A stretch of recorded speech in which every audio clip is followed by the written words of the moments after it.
Inspiring, educating, and at times entertaining. This is the Retirement Years Podcast with your hosts, Mary Ellen French and Dave Wing. Hi there, I'm Mary Ellen.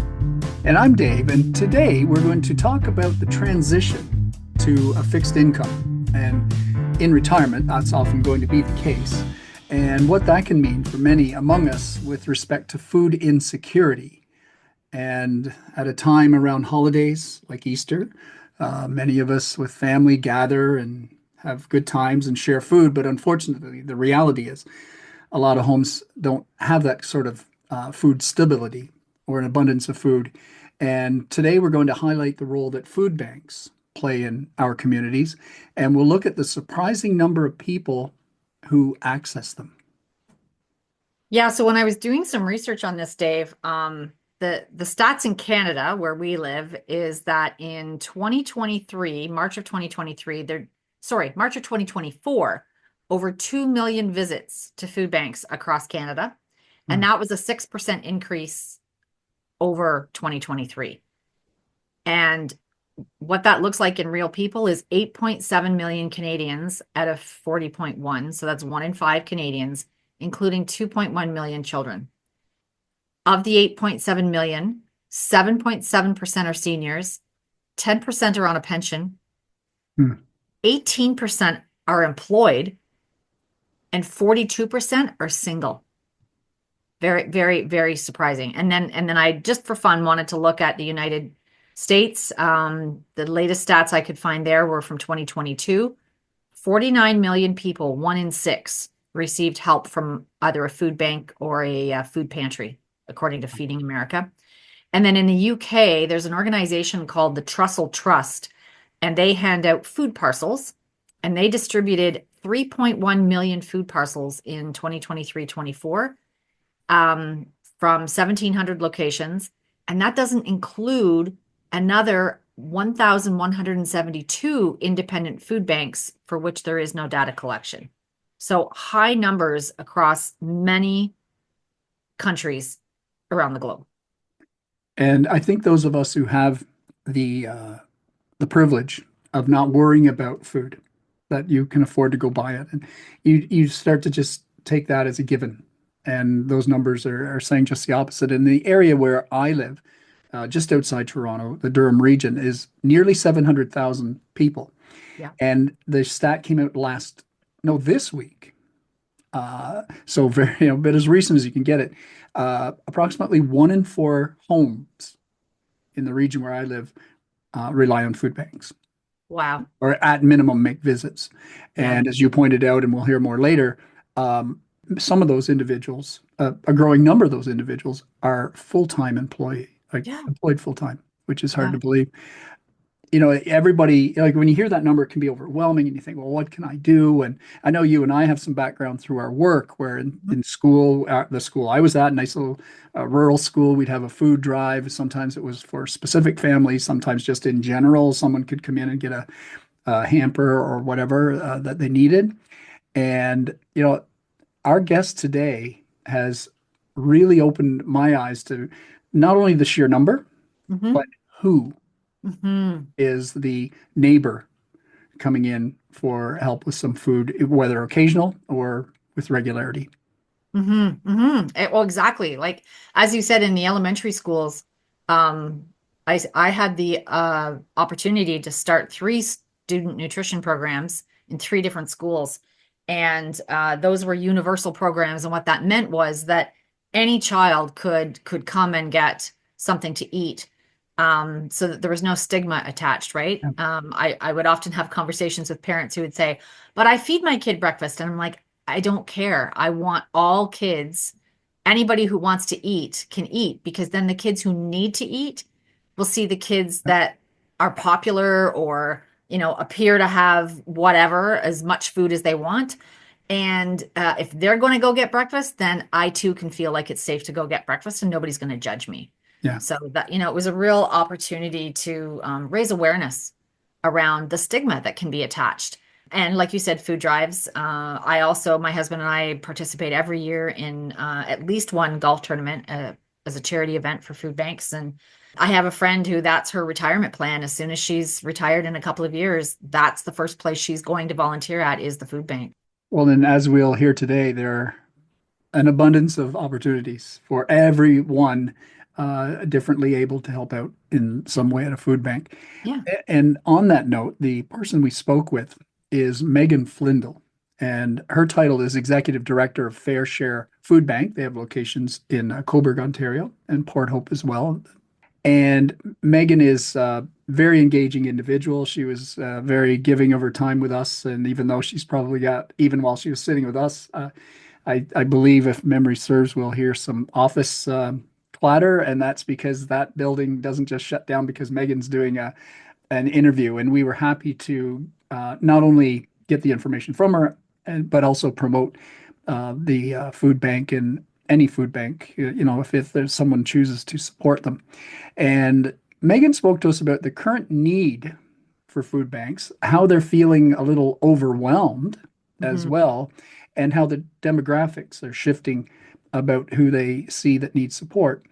And this is our conversation that we had with Megan. So thank you, Megan, for joining us today. We really appreciate your time here to talk about this really important topic with our audience. So as we've said, Megan Flindle is the Executive Director at the Northumberland Fair Share Food Bank. So Megan, tell us a bit about where Fair Share is located and about your role as the Executive Director at the food bank. Absolutely. So right now we operate 2 locations, one in Cobourg and one in Port Hope. So the Cobourg location you can find at 700 Darcy Street. It's really close to the CCC. We're in building 19 there. And then in Port Hope, we operate it out of the United Church over on South Street. And we've been here for 38 years in the community. And it's looking like we're going to be here for another 38 years with the way things are going. As executive director, I just joined last year. I'm still in my first year with the organization. And I do a little bit of everything, to be honest. So from managing operations, creating policies, accessing funding, overseeing volunteers and staff, liaison with the community. It's just really everything you could think of. I bet I do it. Megan, in 2023, from your website, some of the quick facts that are on there, the 2 food banks have served over 16,000 households, and that made up of 43,000 individuals. And has that number continued to grow over the years? And are you on track for, say, 2024 of surpassing those numbers? So for those numbers, I'll walk you through them a little bit because they can be a little confusing in how reporting happens in food banks across Canada. So we look at something called unique individuals, and then those unique individuals can make multiple visits over the span of a year. So in 2023, we saw over 3,500 unique individuals, and they visited over 43,000 times because they could visit every single week. And I just want to make sure that there's no confusion there because that could look like a drastic amount of our population. However, it is still probably over 10% of Cobourg's population accessing Fair Share this year. And so what we've seen in 2024 is we have already outpaced the number of new people that have come to visit our food banks. So our clients are called neighbors because truthfully, people visiting food banks can be your next door neighbor, somebody you know from work. It can be your friends, your family. And so we really want to make sure the community feels like this is everybody. In 2023, we saw 668 new people visit our food banks for the very first time. And for reference, in 2022, it was 227. So that was a drastic increase. And in 2024, already we're over 900 new people accessing. So the need and the demand, if you would have heard us speak last year, we would have called it staggering, unprecedented. And it's completely continuing down that same avenue this year. And it's predicted by Food Banks Canada and Feed Ontario that it will continue this way into next year as well. I'm just astonished at that number, and I live in this community. That's just, yeah. Me too. Words. Yeah. So Megan, help us understand a little bit more about the who the people are. Like of the people that are being served, the neighbors. Are you seeing any trends such as maybe younger families or younger adults or maybe older adults, or maybe members new to the community, new to the country? What are the trends looking like?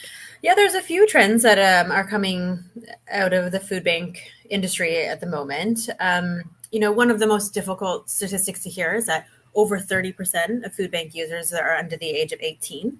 So there is a lot of children accessing food banks. And, that's difficult because we know that there's not really a way for them to access food or funds to get food on their own. So that's a difficult one to hear. Yeah. But also on the other end of the spectrum, one of our faster growing segments right now is actually seniors. Typically, food bank users are people that are on a fixed income. As we watch inflation and costs of goods and food and bills and housing rise, those fixed incomes are not rising to meet those new costs. So that's again, while a smaller portion of our users, it is a growing segment. And then the other one would be people that are listing employment as their main source of income. So again, we've seen a lot of people in the past on social assistance accessing food banks. And now we're seeing more and more, probably 1 in 5 now, that are listing part-time or even full-time or multiple jobs as their main source of income accessing food banks. 1 in 5. Yeah. Mm-hmm. Employed people. Yes. Wow. That's 20%. That is. I see why you're calling them neighbors. Yeah. Yeah. And when you think about the living wage in Northumberland, and you can look that up, it's over $20 an hour now. And we think minimum wage, I know it's gone up year over year, but it's not meeting what they've listed. And we're seeing that. Yeah. Wow. Well, and as someone who loves to grocery shop, and I do, the costs are like the increase for anybody that's been away a bit and then they go into a grocery store. I think a lot of people are spending a lot more time trying to find deals or doing without. I mean, Absolutely. You always should be looking for a deal, I suppose, but doing without is a sad outcome of the increase. Virtually any organization that provides service to people like yours and others, they rely pretty heavily on, well, first of all, donations, but also the generosity of your neighbors who can or will provide their time as a volunteer. And we've talked a lot about volunteering on the podcast because it is one way to fill a void when you've retired and a way to have a purpose and a schedule. You've got commitments. What are some of the roles? I think there'd be pretty unique roles to a food bank. And somebody might say, well, I don't know what I could do there, but I would like to give you an opportunity to say, well, there's this, and this you could offer to do. And someone listening might go, you know what? I could do that. Yeah, you might be surprised with some of the things that I'm about to list because we actually have a lot of diverse roles for people looking to volunteer. And you're right on the money when you say volunteering and volunteers are the lifeblood of our organizations. If we had to pay the wages of all the people that we have helping us at the food bank, we would not be able to keep our doors open.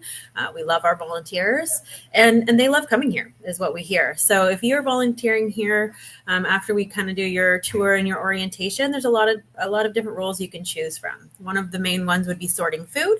So every item that comes in from a food drive, you have to look at the date and then sort it into category. So that's we can make sure that the food that's needing to go out the fastest will get out. Right.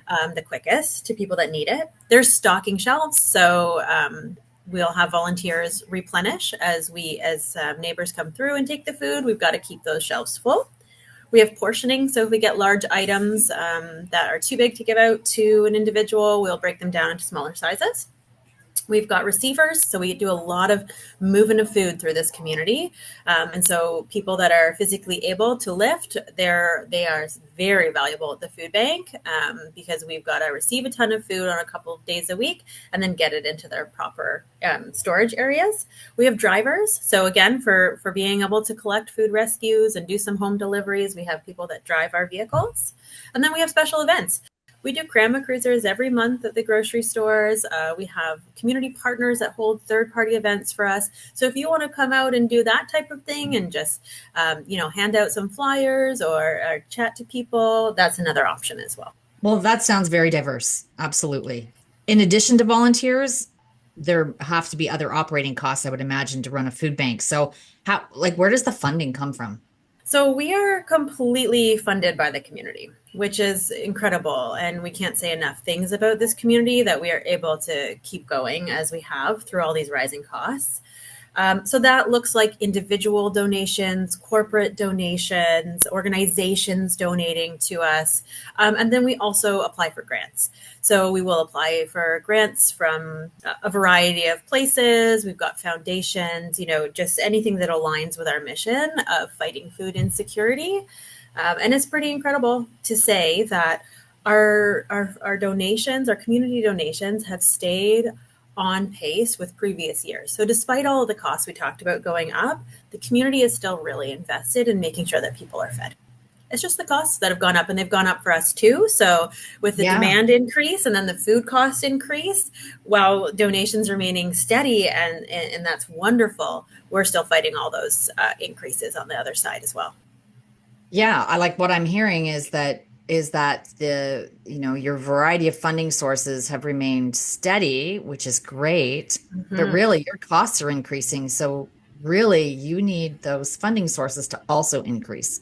Yeah, absolutely. Right? And so, we're lucky with the community that we're in because we keep finding new pockets and new people, and it's just great. I really cannot say enough wonderful things about this community. Right now, we've got the Smile Cookie campaign happening across Tim Hortons. Yeah, that one's from Colborne to Port Hope at every location. And so even, people who maybe are not volunteering with us already, they just want to come for an hour and put smiles on cookies and help us, get that funds from that campaign, because it was very successful for us last year. That's awesome. Yeah, no, that's a great program that Tim Hortons runs. And I'm really glad that so many organizations in our community get to benefit. And I'm really happy that you guys got chosen for 2 years in a row. Yeah, for the holiday Smile Cookies. I mean, it's the right time of year for us, It is. Yeah, it is for sure. Well, and it's funny, Megan, obviously doing the podcast together, Mary Ellen and I are getting to know each other well. And she has the big heart. She'll be down there tomorrow separating and dividing up food. And I'm going to go to the Tim's and buy a cookie. That's how that's going to work out. We need both types of support. So we love it. Thank you for buying cookies. Yeah. So again, looking at your website, where you list the values of Fair Share, and one of those values being dignity. And I know it would have to be hard, and especially given that 20% of your neighbors are employed, to take that first step and say, we have to do something. I have to go to the food bank. And for some, it's the pride before the fall. It's a hard thing probably to get over for some people. It's really important to us. And I think sometimes when people think about food banks, they think of that traditional box hamper of food handed out the same to every person that comes in and needs their services. And where we've been able to really look at our value of dignity and make some changes is that we actually have a shopping room model in both of our locations. So what that means is every person that comes in to access our services will actually walk around with a volunteer and a shopping cart the way you would at a grocery store and shop for what your family needs.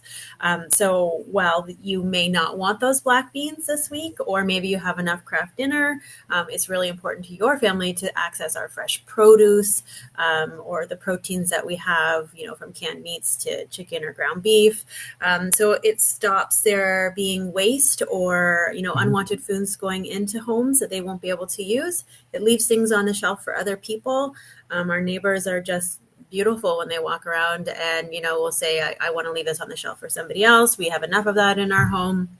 And that really creates some dignity for sure. And then as we open up new programs and look at where we headed to service the community in the future, we've added a pickup program. So we know that some people are potentially facing pride, embarrassment, some reasons why they may not access our services. And actually, the statistic is that only 20% of people that need a food bank will actually come out and go to a food bank. So we've added an appointment pickup program. So what that would do is you'd be able to call in and speak to one of our callers. They would take your menu order. So you would walk through similar to how you would walk through the shopping room of all the options that we have, say yes, no, or, your choices for soup this week.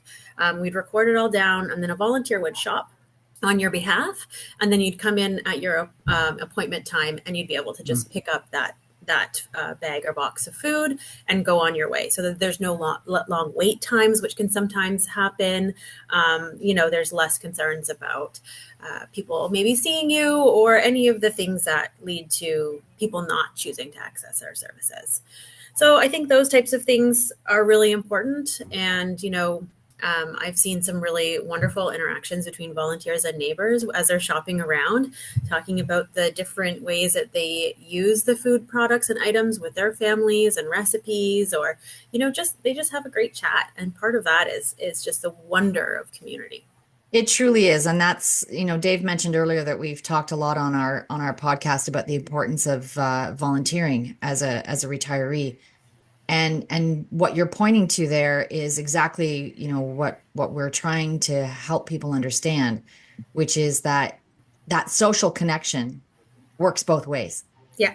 Right. So what you're describing is just as much of a benefit to the volunteer as it is to the person who's there to access the food bank. Absolutely. Right? Absolutely. Yeah. It's beautiful. There's a beautiful community. Yeah. The volunteers seem to have a really great time while they're here, and they become friends, and they start doing things outside of their volunteer hours here. We see some volunteers multiple times a week because they just really, they want to be out and connecting with people and a part of their community. And we love them. Well, yeah. And clearly, they're making a meaningful contribution to their community. Absolutely. By helping out at the food bank, right? Yep. So that's awesome. All right. So anyone listening in Northumberland County, or, really for us, it's across North America and globally. If there was anyone who needed to contact a food bank for the first time in their community, how would they go about doing that? Like, do they call ahead? Do they show up at the door? What do they do? If you look online at 211, you'll be able to see all of the locations in your area, the times that they're open.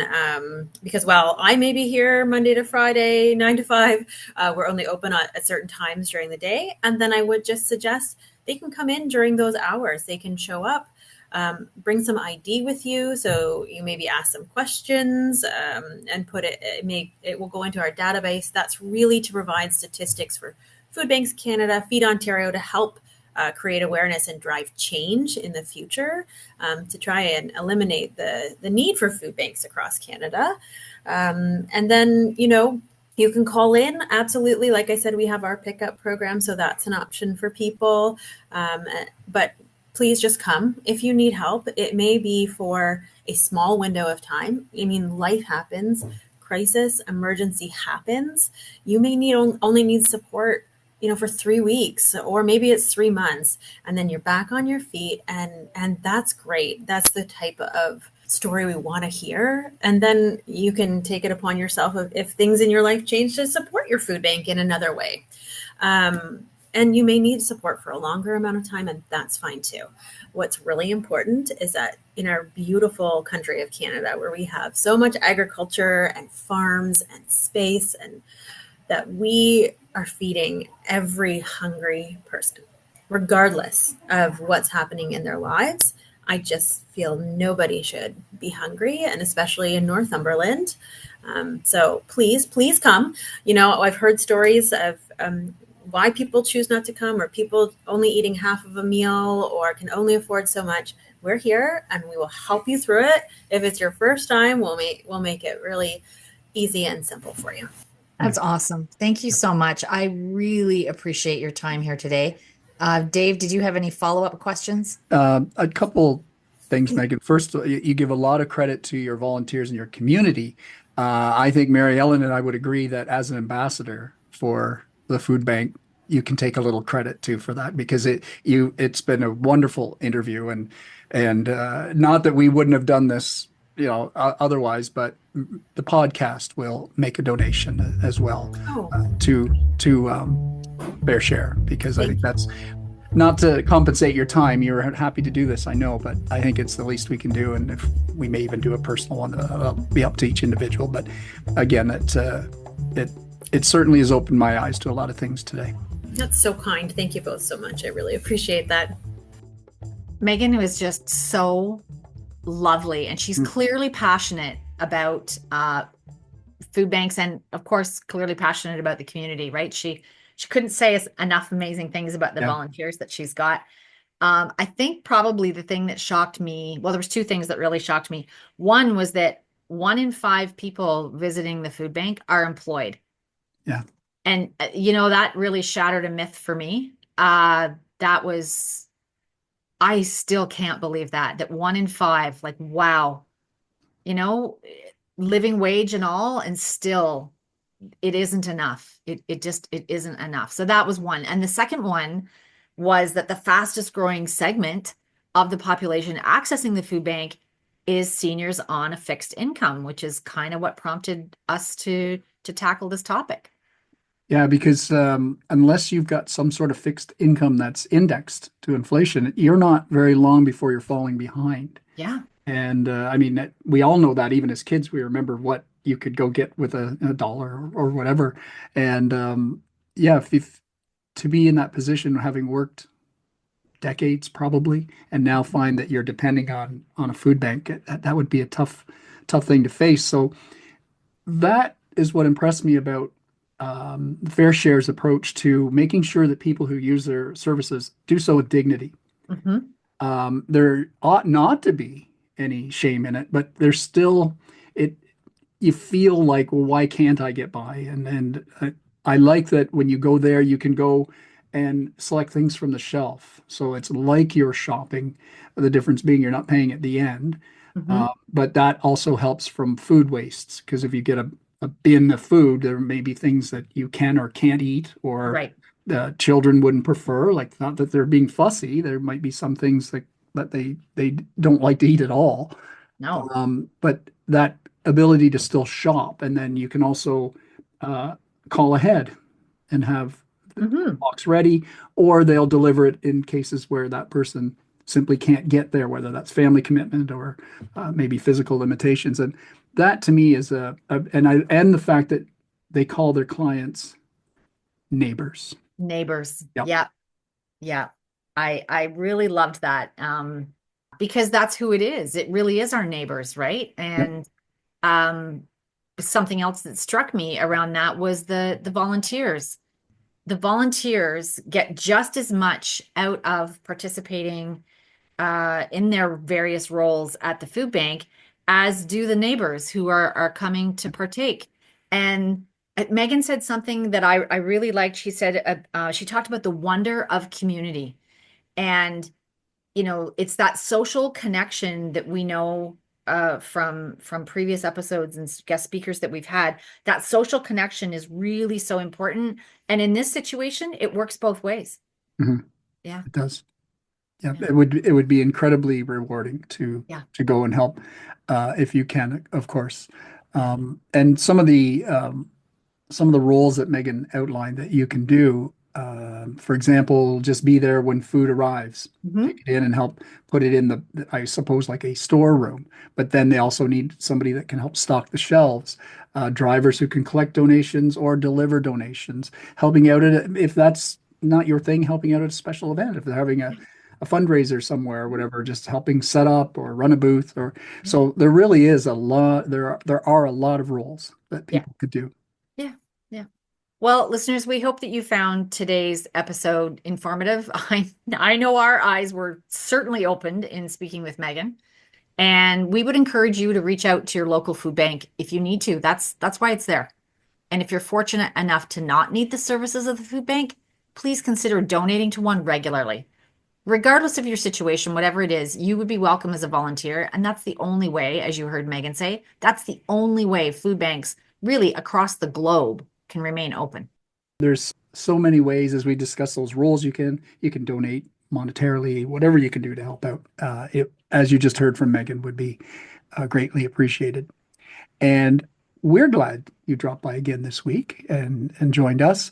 And we love getting that feedback. And I mean, sometimes the feedback is on the episode itself. Other times it'll go in a different direction about the guest. And it's interesting to read, like, people have said, oh, I've met that person, or I know who you mean. And that's good too. If you just send us any message, we enjoy it. We do. And you can follow us on Facebook Instagram, and of course the podcast itself available anywhere you listen to podcasts, and at our website as well, the retirementyearspodcast.com. And you can subscribe to our YouTube channel. We're putting a few more nuggets in there, so go in and see if there's anything new that you haven't seen. And be sure to tune in next week when we're going to speak with the owner of a company called Changing Spaces, and they help older adults make the move to oftentimes a smaller space, and also a very helpful website about downsizing. And the individual's name is Janine Bryant. We thoroughly enjoyed speaking with her, and we're going to hear more from her next week. Mm-hmm. So until then, I'm Dave. And I'm Mary Ellen. Stay well. For additional content, visit our website or follow us on Twitter at Retirement Years and on Instagram and Facebook at the Retirement Years Podcast. Our email address is theretirementyearspodcast@gmail.com.